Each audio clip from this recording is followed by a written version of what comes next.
The Planning and Monitoring Responsibility Act agenda consists of a framework that includes the national goals and directive principles as articulated in the National Strategy for Responsible Sustainable Development, PNG Vision 2050, the medium-term development plans, the provincial and sector plans, and the annual budget.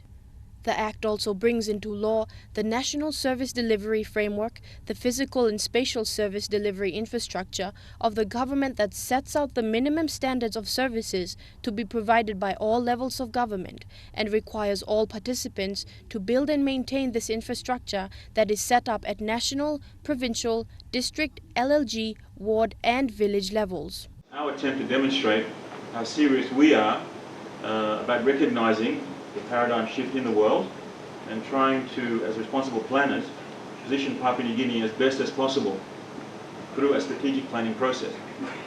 That process has got to be clearly articulated, and it's always been my hope and dream that it actually becomes embedded in legislation to put those principles in front, but then create clarity as to the process in terms of how we all behave and work together to achieve clear outcomes against a clear central planning process into a clear national service delivery framework and with a clear monitoring regime.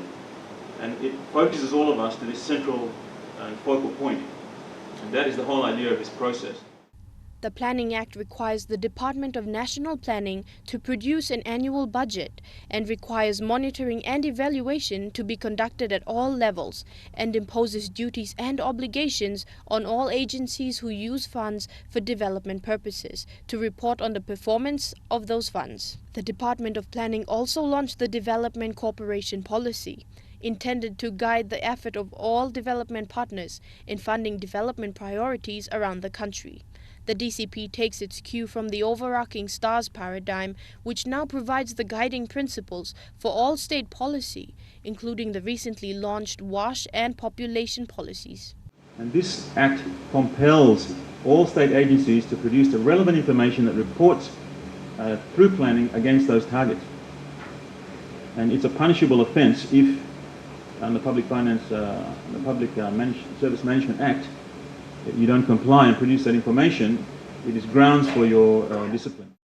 Papua New Guinea has been making plans since 1962, but has never been able to embark on meaningful development pathways. The Planning Act now ties government down to funding development priorities.